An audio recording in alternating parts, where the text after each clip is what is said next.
Hello everyone, and this is a review for Dark Envoy card say of the developer Envoy. Personally, I have been looking forward to playing Dark Envoy for quite some time, as it was originally due out in Believe 2020, but thanks to the pandemic it was pushed back several times, but it looks like it's finally going to be launching in 2023. So what actually is Dark Envoy? It is a CRPG follow-up to their original title Tower of Time. And while I certainly would not call it a direct sequel by any means, it does seem to be at least closely connected to their first titles, and the ending of that game sort of sets up the premise for Dark Envoy, which is that on the planet of John, humans have arrived and set up a vast technological empire that is set odds with the native races of Elvis. That war is coming to a head, and our characters as relic hunters and salvagers are sort of caught in the middle of it incidentally, and we handle this via CRPG fashion. At more specific, quickly real-time with pause combat. Technically it's real-time with slow but Tower of Time that have a full pause options. So I imagine it will be similar here, but let's take it from the top, starting at new game. We have character creation options on display, pretty basics. As far as the cosmetic stuff goes, and for an isometric game I don't think it's wildly important, but you will have some options to customize both of your twins, as our main characters are twin siblings and we will be able to customize them, both cosmetically as well as the classes. We have 4 available to us, and each class will have 4 specializations. There we are not on display in the demo, but the 4 classes are Warrior, Ranger, Engineer.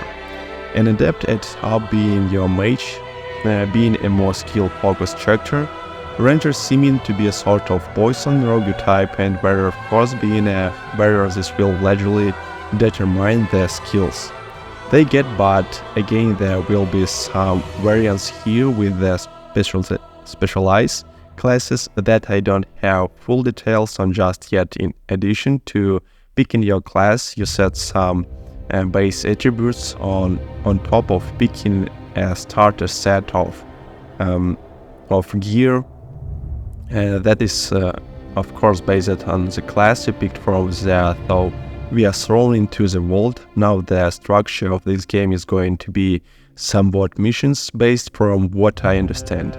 You won't be sort of freely exploring, but you will be undertaking missions, optional ice maps and everything from your airship that you launch from the sort of hub area.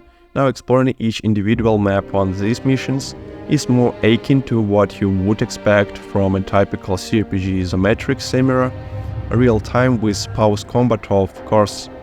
So there are some things I want to mention here. If you have not played Tower of Time, one thing that game had that was really cool was the options to use abilities where you could draw the area to off effect, and we see the return of the system here, which so far has been pretty fun, and I like that in terms of what it can do for you tactically, but you also have more traditional skills that are just activated, and overall this plays a little bit like an RPG in terms of the amount of skills you are getting, so it's not exactly Pathfinder levels of complexity or anything, but tactics do play a big role in the demo. You only eventually get 3 characters. You start with 2, but later on we will of course know how many companions we wind up with, but it looks like the party size permissions is going to be 4, and you will of course guide and move your party, so the area now enemies do have a sight range, at which point you can kind of see where you are going to aggro the map, and setting up solid ambushes and tactics based around this is going to go a long way for you in additions to that. So we do have some story choices. What's in the demo is a little light on details, but it does look like some of those choices will be relatively significant. For instance, I got to decide between bribing a group of scavenger guards, or just killing them outright, and then later I could sell or destroy a piece of equipment so it does not look like it's going to be wild. In terms of far-reaching decisions, but we will see it's possible. They were just trying to show off the system here rather than the repressions, so how much choice and consequence there winds up being is still up for debate, but so far so good. Now the last thing I want to leave you guys with is the crafting and enchanting system, much like a game Tower of Time. We see the return of the system. As you move through areas, you will gain the various resources that you can then from the menu craft and ancient, provided of course you know how this will allow you to craft relevant gear with, typically speaking, randomized attributes, and then you can use enchanting to set more specific attributes. This is more important.